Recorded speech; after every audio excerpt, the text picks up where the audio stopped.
다 함께 주악에 맞추어서 하나님께 묵상 기도 드림으로 예배를 드리도록 하겠습니다.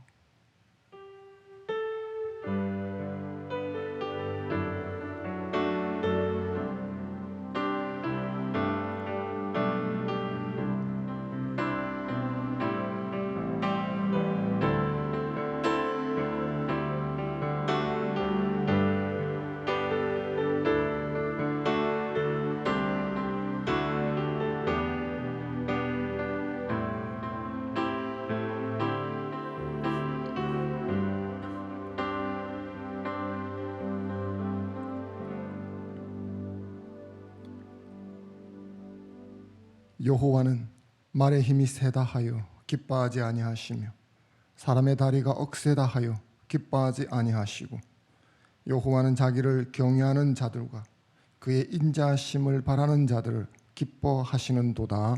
아멘. 거룩하시고 지존하신 아버지 하나님, 홀로 찬양받기에 합당하신 우리 하나님 앞에 경배와 찬송을 드립니다. 주의 백성들이 주의 날을 기억하고 하나님의 존전 앞에 나와 찬양과 경배를 드릴 때 홀로 이 예배를 받아 주시옵소서. 두세 사람이 모인 곳에 함께 계시고 그 예배를 받으시는 하나님 앞에 영과 진리를 따라 예배 드리오니 하나님, 각인의 처소에서 드리는 예배를 기뻐 받으시옵시고 그 자리가 하나님의 거룩한 임재가 있는 자리가 되게 하여 주시옵소서. 예배의 시종을 우리 하나님 앞에 의탁하오며 주 예수님의 이름으로 기도 드리옵나이다. 아멘.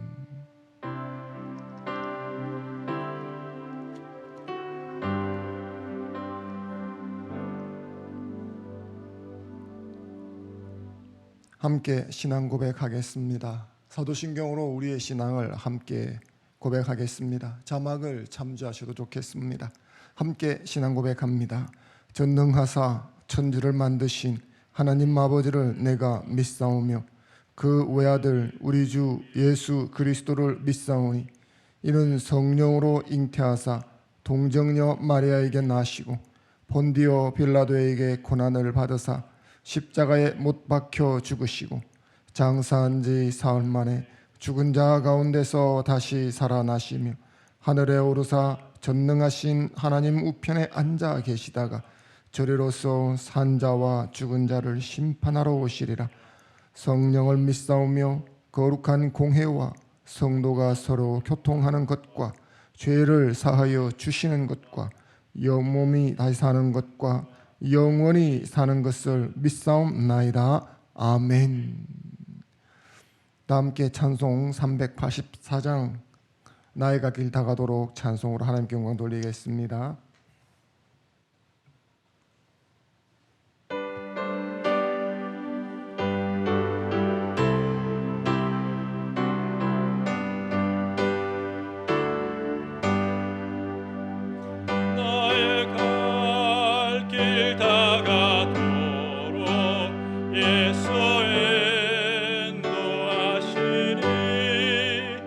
내 주 안에 있는 그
기도하겠습니다. 사랑의 하나님 아버지, 감사합니다. 우리는 지금 우리나라는 이 코로나19로 인해서 너무나 많은 어려움을 겪고 있지만, 그러나 우리가 이 가운데서도 하나님만을 믿으며 한 걸음 한 걸음씩 나아갑니다. 하나님께서 이 어려운 상황을 뭐든지 다 해결하여 주시기를 간절히 소원하고 원하옵나이다. 하나님, 이 상황에서 불신자들은 하나님을 섬기지 않고 또 기독교인들을 원망하며 미워하며 이렇게 살아가고 있습니다. 하나님께서 이 나라를 불쌍히 여겨 주옵시고 서로 미워하는 마음을 용서하여 주시옵소서. 하루속히 코로나가 소멸되게 하여 주시기를 간절히 소원하고 원하옵나이다. 하나님, 우리나라가 오직 하나님만을 섬기며 서로 사랑하고 하나님의 백성으로 살아가는 한 민족이 되게 하여 주시옵소서. 하나님의 말씀에 순종하는 민족이 되게 하여 주시옵소서. 우리나라뿐만이 아니라 이 코로나로 인해서 세계가 아파하고 있습니다. 중국과 이탈리아, 동남아, 아니 전 세계가 위험해지고 있습니다. 하나님, 이 모든 재난을 하루속히 해결하여 주시옵소서. 소망이 되시는 하나님 아버지, 예레미야를 통해서 회개하고 하나님께로 돌아가자라는 말씀을 주신 것처럼 서로 미워하는 마음을 회개하게 하여 주옵시고 하나님께로 돌아갈 수 있게 하는 예레미야와 같은 우리 모든 기독교인들이 되게 하여 주시옵소서. 하나님, 우리가 우리나라와 우리 민족을 사랑하는 것처럼 하나님 세계를 더욱더 사랑하게 하여 주옵시고 믿지 않는 영혼들을 사랑하게 하여 주옵시고 그들을 위해서 두 손을 높이 들어 간절히 기도하는 예레미야처럼 우리가 이 나라와 민족을 위해서 다시 한 번 더 기도하는 모든 성도들이 되게 하여 주시옵소서. 하나님, 우리 남한만 볼 수가 없습니다. 북한에서도 숨죽여 기도하는 지하교인들을 위해서 기도합니다. 어려운 상황 가운데서도 하나님께서 함께하여 주시옵소서. 또한 우리와 같은 또 아이들도 있고 또 청소년들도 있고 또 장년들도 있습니다. 하나님께서 이 모든 상황을 이 가운데서 지켜 보호하여 주시옵소서. 하나님을 알지 못하는 어린이들에게 또 어른들에게 하나님의 이 말씀을 전파하는 우리가 될 수 있도록 도와주시옵소서. 하나님, 이 시간에 예배를 드립니다. 예배 가운데서 주님을 다시 한 번 더 만나게 하여 주시옵시고 영적으로 회방하는 사람마귀 모든 것에 타파하며 나아가게 하여 주시옵소서. 말씀을 듣고서 이 나라가 다시 한 번 더 회복되게 하여 주시옵소서. 어서 하루속히 코로나 문제를 해결하여 주시옵시고 그리고 우리 화평교회 모든 성도님들이 영육간에 강건케 하여 주시옵소서. 가정과 직장과 사업에 주님께서 주관하여 주시옵시고 다시 한 번 더 이 어려운 상황을 난관을 잘 극복하고 더욱더 크게 더 성장하게 하여 주시옵소서. 이 시간 드리는 예배와 말씀 가운데서도 주님께서 함께 해주시고 담임 목사님 말씀을 통해서 듣는 그 말씀 단어 하나하나를 더욱더 새겨들어서 하나님의 깊은 뜻을 알아가는 귀한 예배 시간이 되게 하여 주시옵소서. 주님께 감사드리오며 살아계신 우리 주 예수님의 이름으로 기도하옵나이다. 아멘.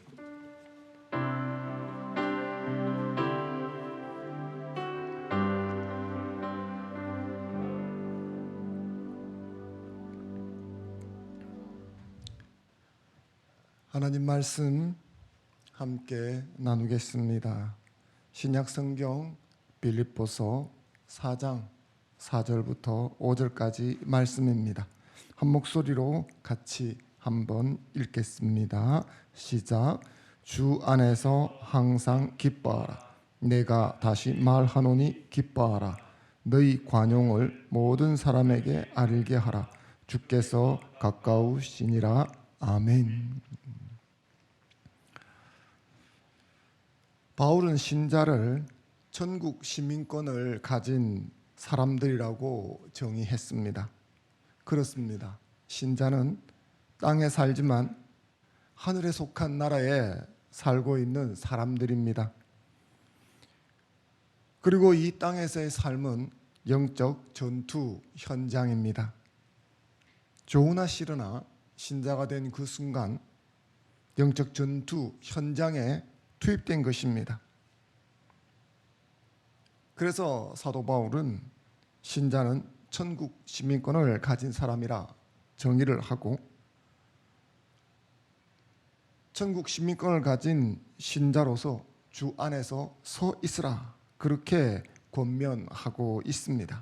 본문 1절 말씀을 같이 한번 다시 읽어보겠습니다. 본문 1절입니다. 시작. 그러므로 나의 사랑하고 사모하는 형제들, 나의 기쁨이요 멸류관이 사랑하는 자들아, 이와 같이 주 안에서 서라. 서라로 번역된 헬라어 스테코는 영어로 stand firm이라고 번역할 수 있습니다. 견고하게 지속적으로 버티고 서 있는다는 뜻입니다. 이 용어는 군대 용어인데 지휘관이 언제 명령을 내리든지 수행할 태세를 갖추고 적을 노려보면서 대우를 갖추어 견고히 서 있는다라는 뜻입니다. 영적 전투 현장에서 항상 흔들림 없이 주님 안에서 견고한 요새처럼 버티고 서 있으라 하는 명령이지요. 이것은 오늘 우리에게 주시는 주님의 명령이 아닐까 싶습니다. 지금 코로나19 사태가 2달을 넘어 지속되고 있습니다. 진정될 만하면 다시 증가하고 진정될 만하면 다시 증가하는 패턴을 보여줍니다. 앞으로 몇 개월이 더 지나야 진정이 될는지 알 수 없기 때문에 장기화를 대비해야 한다 하는 말까지 나오고 있습니다. 이로 인해서 우리의 일상이 많은 영향을 받고 있습니다. 일상이 제한을 받으면서 우리의 삶의 리듬 역시 깨어지기 쉬운 환경이 되었습니다. 특별히 신자로서 하나님을 예배하며 세상에 보냄받은 제자로서의 삶이 흐트러지기 쉬운 환경이 되었습니다. 늘상 출입하고 함께 드리던 예배마저 제한을 당하면서 영적 양식을 공급받는 통로 역시 제한되고 있습니다. 그래서 지금이야말로 주 안에서 견고히 서 있어야 할 때가 아닌가 싶습니다. 사랑하는 성도 여러분, 저와 여러분들은 모두 천국 시민권을 가진 사람들입니다. 지금처럼 어려운 시기 주 안에서 견고하게 서 있어야 될 때인 줄로 믿습니다. 그렇다면 주 안에서 견고하게 서 있으려면 어떻게 해야 할까? 오늘 주신 말씀에 따라 2가지를 같이 생각해 보고자 합니다. 먼저 본문 4절 말씀을 같이 다시 한번 읽어보겠습니다. 읽겠습니다. 시작. 주 안에서 항상 아멘. 견고한 삶을 살기 위해서 첫 번째 우리가 주신 말씀을 따라 생각해 볼 것은 기뻐하라 하는 것입니다. 기쁨 혹은 기뻐한다 혹은 함께 기뻐한다 라는 단어가 빌립보서에서 한글 번역본으로 16번 사용되었습니다. 신약의 바울 서신이 총 13권이고 이 13권의 바울 서신 속에 기쁨 혹은 기뻐한다는 단어가 60여 번 사용이 되었는데 그중 빌립보서 단일 서신에 16번 사용되었습니다. 이 빌립보서라고 하는 이 짧은 서신에 기뻐한다는 내용이 얼마나 많이 담겨 있는가 하는 것을 단적으로 보여주는 예입니다. 그래서 빌립보서는 기쁨의 서신이라 하는 별칭도 가지고 있습니다. 기쁨을 강조하는 서신답게 견고한 삶을 위해 필요한 요소로 본문 4절에서는 기쁨을 명령하고 있습니다. 얼핏 생각하면 기뻐하라는 명령은 조금 이상해 보입니다. 대장금이라고 하는 드라마의 명장면 중에 홍시입니다라는 장면이 있습니다. 수락관 최고 상궁이 생각시들을 모아놓고 음식을 맛보게 합니다. 그리고 뭐가 들어갔는지 알아맞추게 하죠. 그때 대장금이 홍시가 들어있다고 대답합니다. 최고 상궁은 왜 홍시가 들어있다고 생각하는지를 묻습니다. 그때 대장금은 홍시 맛이 나서 홍시라고 했는데 왜 홍시 맛이 나냐고 물으면 어떻게 합니까? 라고 대답을 하지요. 홍시 맛은 저절로 느껴지는 것이지 그걸 저절로 느껴졌는데 왜 그렇게 되었는지 물으면 어떻게 하느냐 하는 답변입니다. 기쁨 역시도 그렇게 생각을 합니다. 저절로 기쁘니까 기쁜 것이고 안 기쁘면 안 기쁜 것이다. 그렇게 생각을 하지요. 기쁨은 정서적인 요인이 강하기 때문에 저절로 기뻐하는 측면이 많습니다. 하지만 이 본문에서 바울이 말하는 기쁨은 의지적 기쁨입니다. 정서적으로 어떤 일로 인해서 저절로 기뻐질 것 같으면 기뻐하라 명령을 하겠습니까? 그런 명령을 하지 않아도 기쁜 사건을 접하면 저절로 기쁠 것입니다. 하지만 바울은 기뻐하라고 명령하고 있습니다. 그래서 이 기쁨은 정서적 기쁨을 말하는 것이 아니라 의지적 기쁨을 이야기를 하는 것입니다. 바울은 의지적으로 기뻐할 수 있다는 것을 자기 자신이 먼저 보여주었습니다. 우리가 지난 본 말씀 축제 때 빌립보서를 가지고 바울의 상황을 살펴보았습니다. 그때 바울의 상황은 결코 기뻐할 수 없는 상황이었습니다. 그는 로마의 죄수의 몸으로 도착해서 가택 연금에 들어갔습니다. 그런 그를 두고 같은 그리스도인이면서도 뒤에서 중상 모략을 하는 사람들이 있었습니다. 멀리서 에바브로디도가 빌립보 교회의 소식을 가지고 왔는데 그 소식도 바울의 마음을 무겁게 하는 것이었습니다. 서로 간의 불협화음으로 연합과 일치가 깨어져서 교회의 존립마저 위태롭다는 소식이었습니다. 설상가상으로 거짓 교사가 들어와서 교묘한 이야기로 사람들의 영혼을 노력한다는 이야기까지 들었습니다. 자신의 문제뿐만 아니라 교회의 문제까지 바울은 전혀 기뻐할 수 없는 상황이었습니다. 만약 어떤 일을 통해서 외부적인 요건이나 환경을 통해서 저절로 기뻐하는 것이 기쁨이라고 하는 요소라고 한다면 바울은 절대 기뻐할 수 없는 상황이었습니다. 하지만 그럼에도 불구하고 바울은 기뻐하기로 결심을 했고 그리고 실제로 기뻐했습니다. 빌립보서 1장 18절 말씀을 같이 한번 읽어보겠습니다. 빌립보서 1장 18절입니다. 시작. 그러면 무엇이냐 거칠애로 하나 참으로 하나 무슨 방도로 하든지 전파되는 것은 또한 기뻐하리라. 아멘. 바울은 두 번씩이나 기뻐한다고 고백하는데 이건 정말 기쁘다는 말이죠. 이것은 그가 의지적으로 기뻐하였음을 보여주고 그런 의지적 기쁨에 정서적 기쁨이 따라온다는 것을 우리에게 알려줍니다. 그렇기에 바울은 기뻐할 상황이 못 되는 빌립보 교우들을 향해서 기뻐하라고 명령하는 것입니다.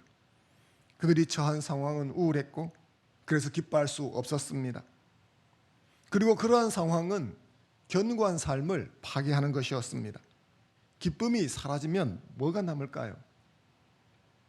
걱정, 근심, 우울, 절망, 좌절, 분노 이런 나쁜 것들이 남게 되어집니다. 기쁨이 사라지면 열정도 사라지고 허탈하고 탈진 속에서 무기력해집니다. 주어진 일도 몸이 건조해서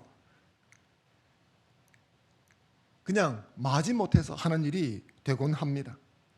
당연히 삶의 안정성이 파괴됩니다. 기쁨이 저절로 주어지는 것이라면 여기서 탈피하는 것은 불가능합니다. 하지만 이런 것들은 의지적으로 기뻐하면서 탈피할 수 있는 것입니다. 바울 자신이 의지적으로 기뻐하면서 자신의 환경을 뛰어넘었던 것처럼 빌립보 교우들에게 의지적으로 기뻐하며 그 상황을 뛰어넘을 것을 촉구하는 것입니다. 이것은 곧 오늘 우리에게 주시는 명령이기도 합니다. 사랑하는 성도 여러분, 의지적으로 기뻐하는 저와 여러분이 되기를 주님의 이름으로 권면드립니다. 저절로 기뻐하는 것은 누구나 할 수 있습니다. 그러나 의지를 써서 기뻐하는 것은 아무나 할 수 있는 일은 아니죠. 그러나 의지를 써서 기뻐할 적에 우리의 상황을 뛰어넘을 수 있는 줄로 믿습니다. 여러분의 의지를 올바로 사용하십시오. 먼저 누구를 기쁘게 할 것인가에 대한 우선순위를 올바로 세우는 여러분이 되시면 좋겠습니다. 자기를 기쁘게 하는 것이 삶의 최고 우선순위가 되면 그 기쁨은 오래가지 못합니다. 세상은 자기를 기쁘게 하려고 하죠. 그래서 이런저런 기쁨을 찾아다니지만 곧 시들해버립니다. 하지만 기독교인이 추구해야 될 기쁨은 세상적 기쁨이 아니라 성경적 기쁨입니다. 이것은 주 안에서 누리는 기쁨입니다. 세상적 기쁨이란 말초신경을 자극하거나 나에게 이익이 되는 것을 얻었을 때 주어지는 일시적 기쁨이라고 할 수 있습니다. 하지만 바울은 주 안에서 기뻐하라고 했는데 이것은 주님으로부터 주어지는 기쁨을 말하는 것입니다. 주님으로부터 주어지는 기쁨을 얻으려면 내가 누구를 기쁘게 해야 할 것인가 하는 우선순위를 분명히 해야 합니다. 조이라고 하는 선교 단체에서 조이라는 단어를 자기 나름대로 해석한 것은 여기에 큰 도움을 주는 것 같습니다. 이 선교 단체는 조이라는 단어를 이렇게 표현했죠. Jesus first, others second, you yourself third. 이런 식으로 표현했습니다. 참된 기쁨은 어떻게 오느냐? 나 자신의 기쁨을, 나 자신을 제일 뒤에 두고 예수 그리스도를 최고 우선순위로 둘 적에 참된 기쁨이 온다고 해석을 했는데 참으로 그럴듯하다고 생각이 되어집니다. 그렇습니다. 주님을 삶의 최고 우선순위에 둘 때 주님으로부터 세상이 줄 수도 없고 세상이 알 수도 없는 기쁨이 주어지는 줄로 믿습니다. 의지적 기쁨은 의지를 사용함으로써 기뻐할 수 있는 것이지만 분명히 그것만으로는 한계가 있습니다. 나 자신이 의지를 써서 항상 기뻐할 수 있으면 기뻐하지 않을 사람이 어디 있겠습니까? 그런데 그것을 항상 하려면 특별한 무엇인가가 필요합니다. 주 안에서라는 말은 주님의 임재 안에서라는 말과 동의어입니다. 즉 나와 함께 하시는 주님을 힘입을 때만 의지적 기쁨이 지속적으로 항상 가능해지는 것입니다. 주님을 기쁘시게 하겠다고 주님을 삶의 최고 우선순위에 놓을 때 그때 우리가 사용했던 그 의지가 힘과 능력을 발휘해서 세상을 이기는 기쁨 능력이 되는 줄로 믿습니다. 사랑하는 여러분, 그 무엇보다 그 누구보다 주님을 기쁘시게 하겠다는 각오로 오늘을 살아가는 여러분이 되시기를 바랍니다. 그럴 때 하나님이 주시는 은혜로 영혼 깊은 곳에서 기쁨을 경험하고 누리게 될 줄로 믿습니다. 이런 기쁨은 능히 세상을 이길 힘과 용기가 되어 줄 것입니다. 이 은혜를 경험하고 한 주간을 살아가는 저와 여러분이 되기를 주님의 이름으로 축원합니다. 두 번째로 의지를 써서 기뻐하기 위해서는 감사한다는 말을 많이 하라고 말씀드리고 싶습니다. 감사하다, 고맙다라고 하면 할수록 기뻐집니다. 특별히 하나님께 감사하다고 말을 많이 하고 곁에 있는 사람들에게도 감사하다고 많이 하시기를 바랍니다. 우리가 그렇게 하기 시작할 때 하나님께서 내 입에서 나온 말 그대로 이루어지게 해 주실 것입니다. 민수기 14장 28절 말씀을 같이 한번 읽어보겠습니다. 시작. 그들에게 이르기를 여호와의 말씀에 내 삶을 두고 맹세하노라. 너희 말이 저주의 말이든 믿음의 말이든 입 밖으로 낸 말을 하나님이 듣고 그대로 행한다는 이야기입니다. 갈렙은 믿음으로 그 땅은 우리 밥이다 라고 말했을 때 하나님이 그 말씀을 들으시고 갈렙의 인생에서 갈렙의 말이 그대로 실현되게 해 주셨습니다. 만약 내가 하나님을 신뢰함으로 감사하다고 말하기 시작한다면 하나님께서 나의 말을 들으시고 감사한 일이 나의 삶에 지속적으로 일어나게 해 주실 줄로 믿습니다. 그러므로 하나님을 믿고 감사하다, 고맙다는 말을 의지적으로 많이 하시기 바랍니다. 감사할 적에 기쁨이 솟구치는 것입니다. 그러므로 여러분의 입의 말을 제어하고 불평, 원망, 투덜거리는 말 대신에 감사하다, 고맙다라는 말들을 많이 하는 한 주간 되기를 주님의 이름으로 축원합니다. 그리고 세 번째 말씀드리고 싶은 것은 많이 웃으라는 말씀을 드리고 싶습니다. 기뻐서 웃으면 좋겠지만 요즘 상황이 기뻐서 웃을 만한 일이 몇 개나 되겠습니까? 하지만 그렇다고 울 수는 없지 않겠습니까? 우는 것 대신에 많이 웃는 여러분 되시기 바랍니다. 소문만복내는 성경 말씀은 아니지만 자연 세계 안에 하나님께서 주시는 일반 교훈쯤 된다고 생각해도 될 것 같습니다. 고 황수관 박사는 웃기 위해 자기 얼굴 근육을 훈련했다고 합니다. 그에 의하면 얼굴에는 약 80여 개의 근육이 있는데 웃는데 20개, 찡그리는데 40개, 양쪽 다 사용되는 게 20개 정도가 있다고 합니다. 잘 웃지 않는 사람은 웃는 근육 20개가 퇴화해 버렸기 때문에 웃으려고 하면 몹시 힘들다고 합니다. 저는 제가 잘 웃는 사람인지 아닌지 잘 몰랐는데 목회를 하면서 제가 잘 웃지 않는 사람이라는 것을 알았습니다. 언제 알았는가?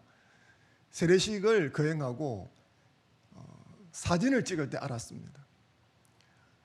한 열 몇 번 사진을 찍는데 미소를 지으려고 하니까 이게 조금 시간이 지나면 입꼬리가 파르르 떨리는 것을 느꼈습니다. 그러면서 제가 잘 웃지 못하는 사람이구나 하는 것을 깨달았죠. 여러분들은 잘 웃는 사람인지 모르겠습니다. 가능하면 많이 웃고 소리내어 웃으시기 바랍니다. 그리고 그런 것이 힘들다면 미소라도 짓는 한 주간을 사시기를 바랍니다. 미국의 심리학자 윌리엄 제임스라는 사람은 이렇게 말했습니다. 일부러 웃고 웃을 일이 없을 때 웃어도 치료 효과가 크다라고 말했습니다. 웃음 치료라는 말을 여러분이 들어보셨을 것입니다. 자기도 모르게 즐거워서 웃음을 터뜨리면 몸과 마음의 치료 효과가 있다고 합니다. 그런데 일부러 웃어도 자연적 웃음 치료의 약 90%에 해당하는 치료 효과를 볼 수 있다고 합니다. 요즘 같은 상황, 저절로 웃기는 어려운 상황이지 않습니까? 그렇기 때문에 더더욱 일부러 웃어야 될 필요가 있는 상황이 되었습니다. 가능하면 많이 웃으려고 하는 한 주간이 되시기를 바랍니다. 잠언 17장 22절 말씀 같이 한번 읽어보겠습니다. 같이 읽겠습니다. 시작. 마음에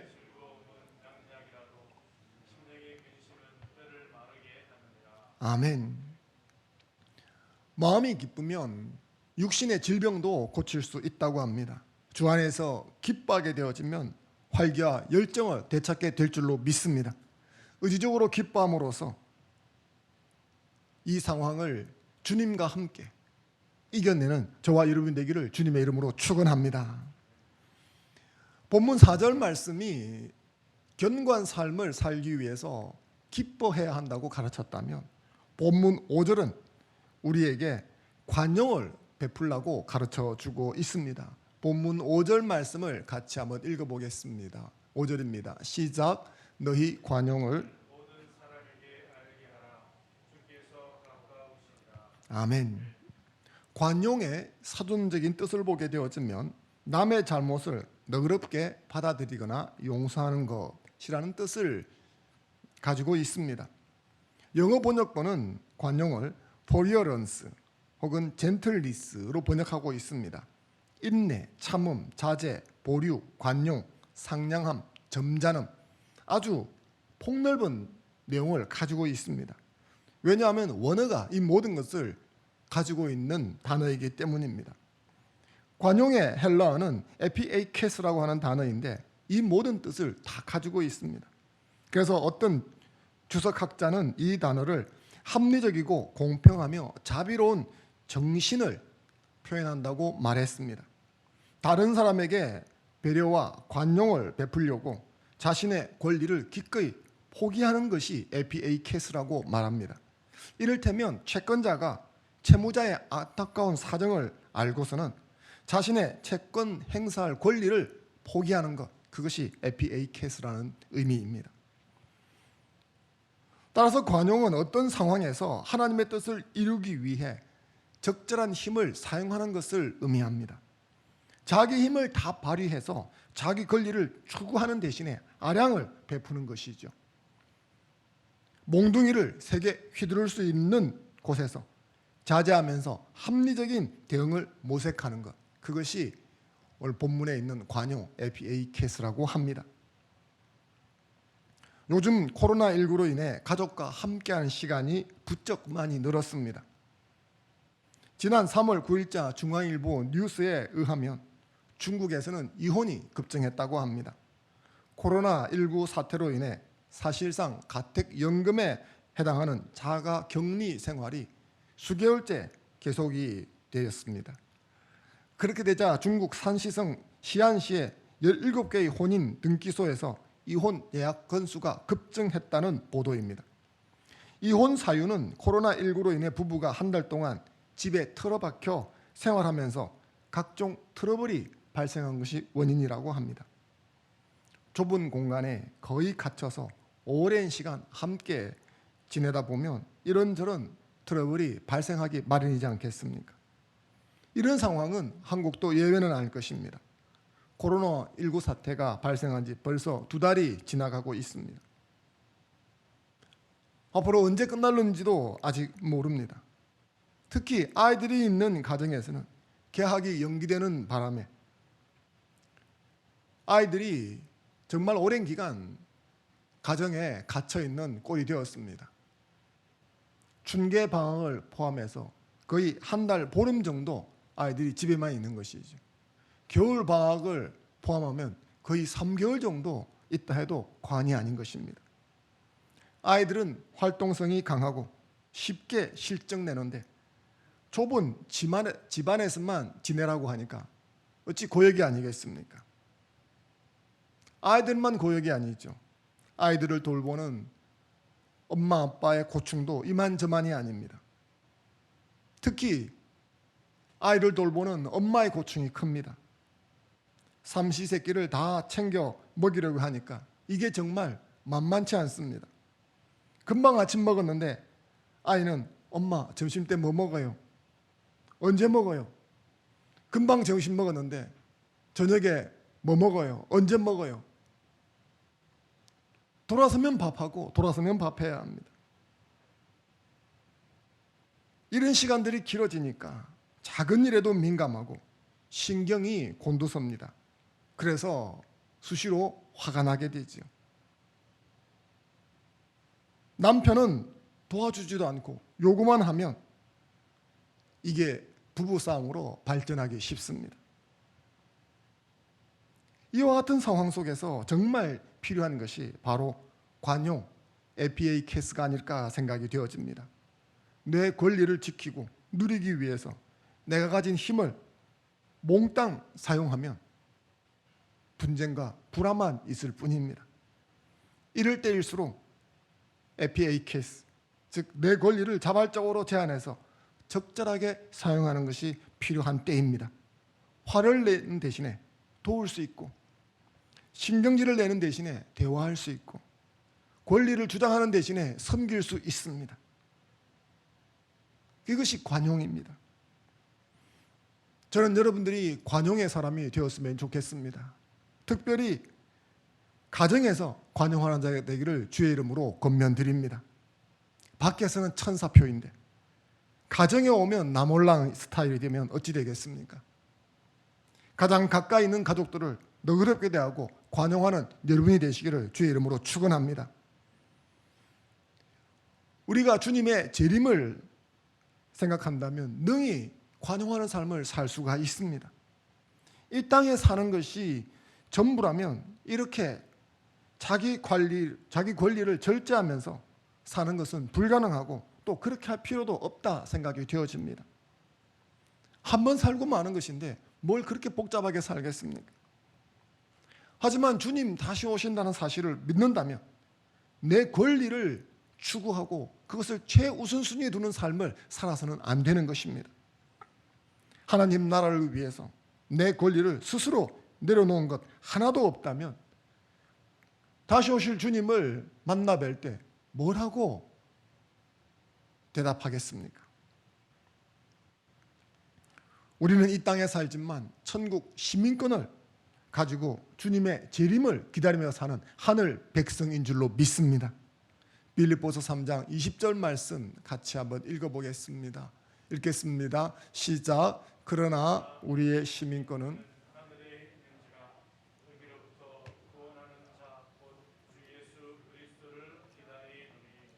아멘. 그렇습니다. 우리는 하늘 시민권을 가진 사람들입니다. 그래서 이 땅에 살지만 하늘을 바라보고 삽니다. 그리고 주님 다시 오실 날을 기다리며 삽니다. 이 땅에서 내 권리를 몽땅 다 쳐다먹는 것이 우리의 삶의 모든 관심사고 가장 중요한 것이 아닙니다. 우리의 삶의 가장 중요한 것은 주님 다시 오실 적에 내가 어떤 모습으로 서느냐 하는 것인 줄로 믿습니다. 주님 다시 오시면 펼쳐질 신천신지에 들어갈 것을 고대하기에 이 땅에서 조금 손해보는 것 능히 감당할 수 있습니다. 이 땅만 바라보는 사람은 관용할 수 없습니다. 관용해도 어느 정도밖에는 안 되죠. 그러나 저와 여러분들은 신천신지를 바라보기에 능히 이 땅에서 관용하는 삶을 살 수 있는 줄로 믿습니다. 사랑하는 화평교우 여러분, 주님 다시 오실 날을 기다리면서 관용을 베푸는 삶을 살아가는 저와 여러분이 되었으면 좋겠습니다. 하늘 시민권을 가진 사람답게 이 땅에서 자기 권리 추구에 목숨을 걸지 마십시다. 주님 다시 오실 날 주어질 영광을 기대하면서 관용을 베푸는 한 주간의 삶을 살아가는 저와 여러분이 되기를 주님의 이름으로 축원합니다. 고대 로마 군대는 무적 군단으로 통했습니다. 로마군이 무적 군단이 되어진 이유는 여러 가지가 있다고 합니다. 그 중에 대표적인 것 중에 하나가 로마군은 최신 장비를 갖추고 전투에 임했습니다. 로마 군인 복장이 이렇게 되어져 있습니다. 사진을 한 장 보겠습니다. 저게 당시의 최신 복장이었습니다. 최신 장비를 가지고 전투를 하니까 이길 수밖에 없죠. 그리고 최초의 상비군 제도를 가지고 있었습니다. 다른 곳은 그때그때 병력을 모았다면 지금 같은 지급 군인이 존재했다는 것이죠. 그리고 다양한 전술, 전략을 가지고 전투에 임했습니다. 사진을 한 장 보겠습니다. 이 사진을 보면 방패를 가지고 적의 화살을 막고 창으로 투창을 하고 활을 쏘고 여러 가지 다양한 전략들을 가지고 적들을 상대했다고 합니다. 이런 장비와 시스템을 갖춘 로마 군대를 소재로 하는 드라마나 영화가 아주 많습니다. 이런 영화나 드라마를 보면 로마 군대가 이민족들과 전투하는 장면들이 볼거리로 많이 등장을 합니다. 거기에 보면 이민족들이 손도끼를 휘두르면서 함성을 지르고 로마 군대를 향해 덤벼드는 장면들이 있습니다. 그때 로마 군대를 보면 한 손에 방패를 들고 한 손에는 글라우디스라는 칼을 들고 덤벼드는 적을 노려보는 장면, 바로 이 사진 같은 장면들이 많이 등장을 합니다. 지휘관이 저기 보면 머리에 좀 독특한 투구를 쓴 사람이 지휘관입니다. 지휘관의 공격 명령이나 대응 명령을 내릴 때까지 눈을 부릅뜨고 견고하게 버티고 서서 적을 죽일 듯이 노려보고 서 있습니다. 만약 이 순간의 긴장감을 이기지 못하고 명령이 없는데도 대열을 이탈해서 도망치거나 혹은 적을 향해 달려드는 병사가 있다고 한번 생각해 보십시오. 그럴 경우 부대의 지휘가 엉망이 되어서 전투에서 패할 확률이 아주 높습니다. 그래서 로마 군대는 이런 사태를 막고자 군율을 엄격하게 적용하기로 유명했습니다. 하지만 그럼에도 불구하고 긴장된 상황이 되면 견고하게 서 있는데 실패한 병사들이 나오곤 했습니다. 견고하게 서 있지 못하도록 하는 요소는 비단 전쟁터에만 존재하는 것은 아닙니다. 오늘 우리가 살아가는 세상에도 이런 요소들은 너무나 많이 있습니다. 지금 코로나19와 같은 사태 역시 견고하게 버티고 서 있지 못하도록 하는 요소입니다. 계약이 다시 연기되고 경제가 곤두박질 치고 있습니다. 꺼질 듯 하면서 계속되는 산불처럼 코로나19 사태가 진정되지 않고 있습니다. 어떤 뉴스를 보니까 확진자가 다녀간 음식점이라고 하는 잘못된 뉴스 때문에 가게 문을 닫아야 할 판이라고 하는 인터뷰가 있었습니다. 잘못된 정보였다는 문자가 다시 나갔지만 이미 확진자가 다녀간 가게란 낙인이 찍혀버려서 영업 중지 수준이 되었다는 보도입니다. 이런 상황이 되었지만 어디에서도 피해 보상을 받을 수 없다는 사장님의 인터뷰는 정말 안타깝기 그지 없었습니다.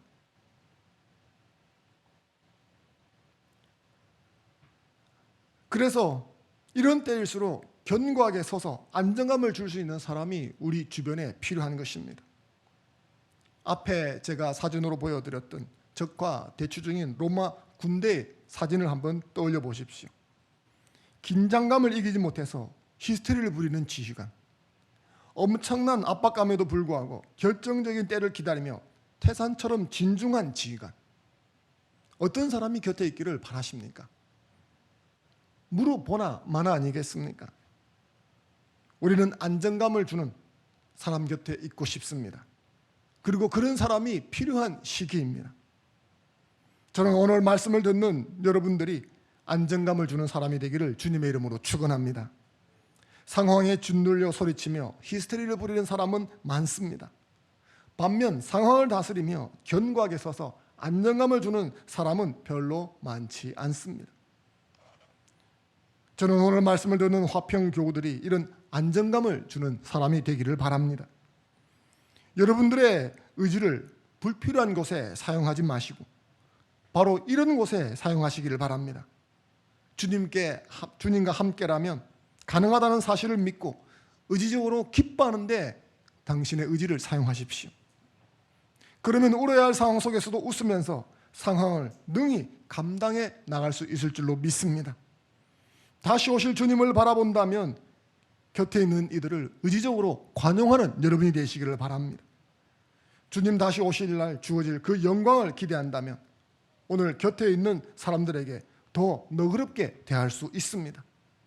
사랑하는 성도 여러분, 여러분들 자신의 의지를 주님 안에서 견고하게 서 있기 위해 사용하며 살아가는 한 주간이 되기를 주님의 이름으로 축원합니다. 본문 1절 말씀 다시 한번 같이 읽겠습니다. 1절입니다. 시작.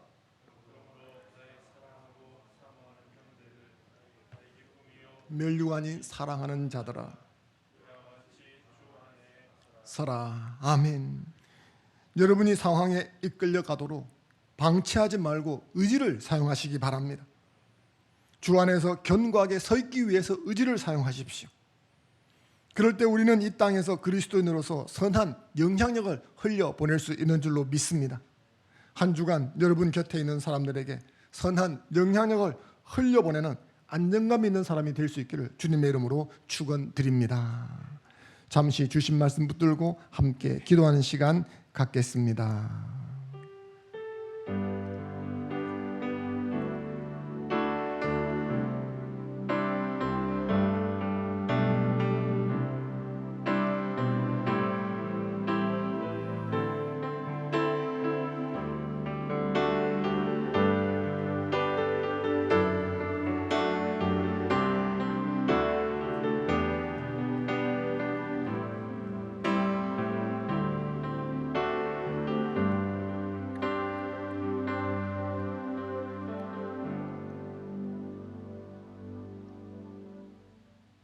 전능하시고 우리를 사랑하시는 아버지 하나님,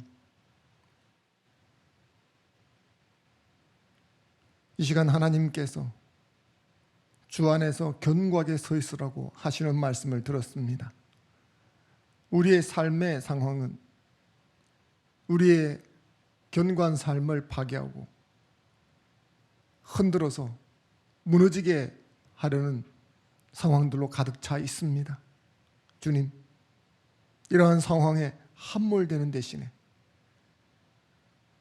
주님 주시는 힘으로 의지를 사용해서 이 상황을 뛰어넘는 자 되게 하여 주시옵소서.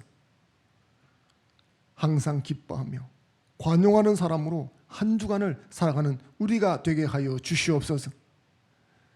그래서 불안하고 초조해하는 주변에 선한 영향력을 흘려보내어서 주의 백성된 사명을 감당하는 한 주간이 되게 하여 주시옵소서. 아프신 분들 위해 잠깐 기도하겠습니다. 자신의 아픈 부에 손 얹어 주시기 바랍니다.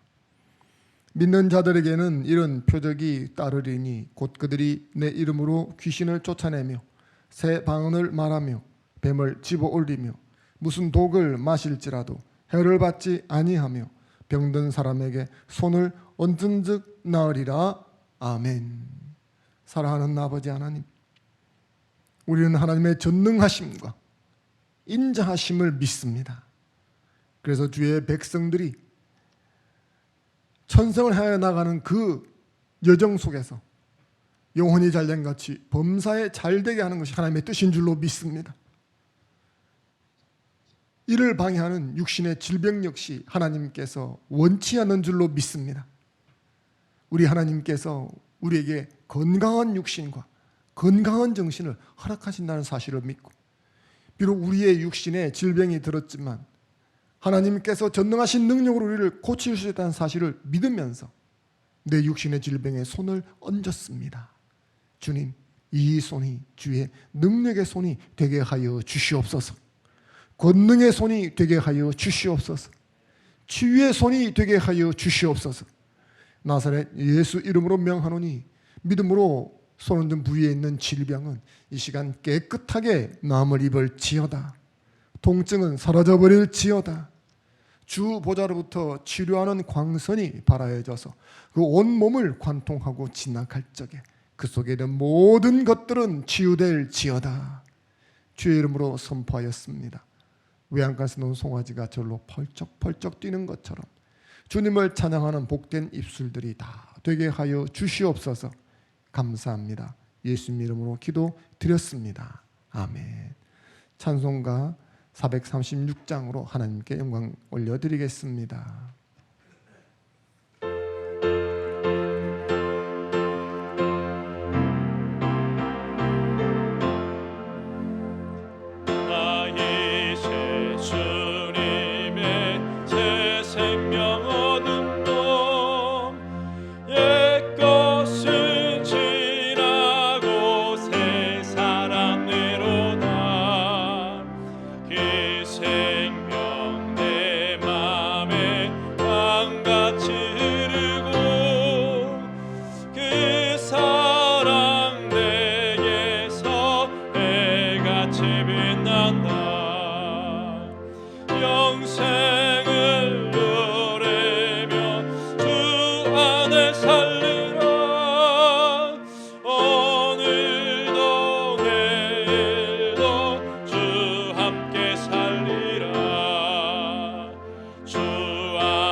찬송을 부르며 내 따라가리라.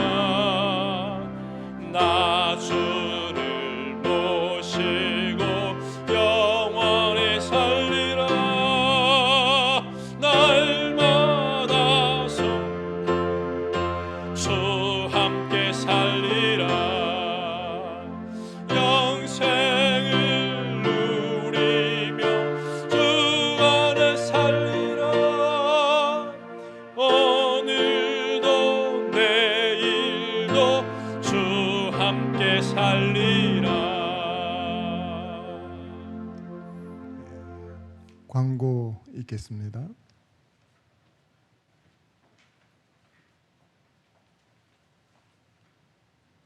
네, 광고 드립니다. 세계적으로 팬데믹이 선포되고 모든 나라가 어렵고 힘든 가운데서도 지난 한 주간 우리 화평교회 성도님들 지켜보여 주신 하나님께 감사드립시다.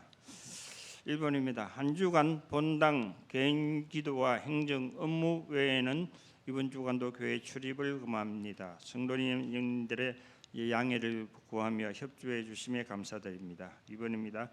우리 성도님들의 코로나19 예방 수칙인 사회적 거리두기 캠페인을 준수해 주시고 교회 내에서도 공적 업무 외에는 모임 자체를 자제해 주시기 바랍니다. 사회적 거리두기란 전염병 확산을 막거나 늦추기 위하여 사람들 사이의 거리를 유지하는 감염 통제 또는 캠페인을 뜻합니다. 3번입니다. 예배 후에 교회 건물 내 방역을 실시합니다. 방역 장소는 본당 1, 2, 3, 4층이 되겠습니다. 향후에도 공예배 재개에 따라 방역 작업이 있을 예정입니다. 오늘도 예배 후에 방역 관계로 교회 건물 출입을 자제해 주시면 좋겠습니다. 4번입니다. 순장님들은 주일 예배 후에 순원들의 예배 출석 상황을 체크하셔서 단체 톡방에 올려주시기 바랍니다. 5번입니다. 성도님들의 주중 온라인 준모임에 적극 참여해 주시고 순장님들은 모임을 마친 후 지저스온의 결과를 올려주시기 바랍니다. 6번입니다. 코로나19 종식을 위하여 개인을 위해 가정을 위해 나라를 위해 119 기도에 힘써 참여해 주시기 바랍니다. 7번입니다. 온라인 헌금을 할 경우 입금하신 분들의 이름과 헌금 제목을 반드시 기재해 주시기 바랍니다. 입금자 이름이 누락되면 재정부에서 헌금 집계에 어려움이 있습니다. 이때까지 3월 달에 헌금하신 분들 중에서도 입금자 명의나 헌금 제목을 빠뜨리신 성도님들은 헌금액과 날짜를 재정부 오성아 집사님에게 문자나 전화로 알려주시기 바랍니다. 3월 29일 다음 주 주일 마을별 분산 예배를 드릴 예정이었지만은 현재 상황이 그렇게 좋아지지 않고 있습니다.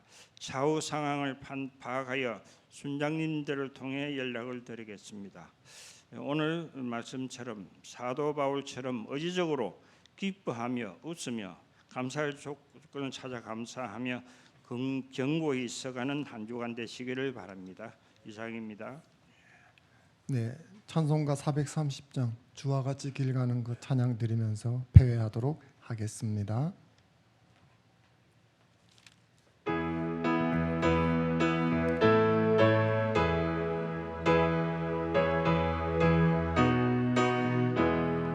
주와 같이 길 가는 것 즐거운 일 아닌가. 우리 주님 걸어가신 발자취를 밟겠네.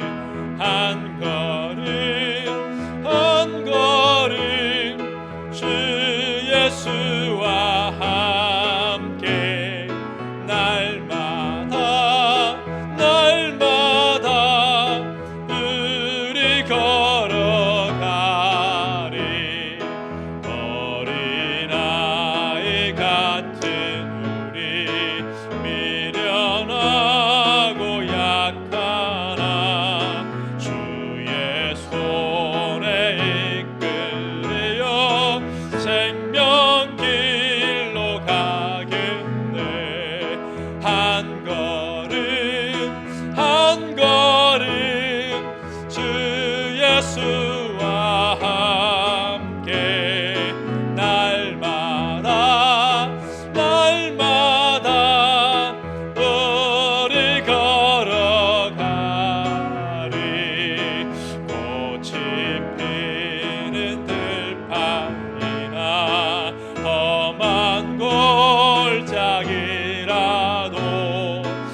갈 때까지 주와 같이 걷겠네.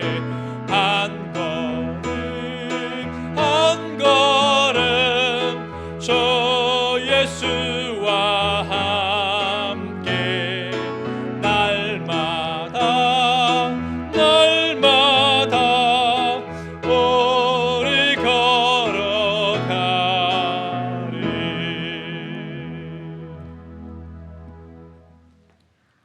여호와는 너에게 복을 주시고 너를 지키시기를 원하며 여호와는 그의 얼굴을 너에게 비추사 은혜 베푸시기를 원하며 여호와는 그 얼굴을 너에게로 향하여 드사 평강 주시기를 원하노라. 아멘.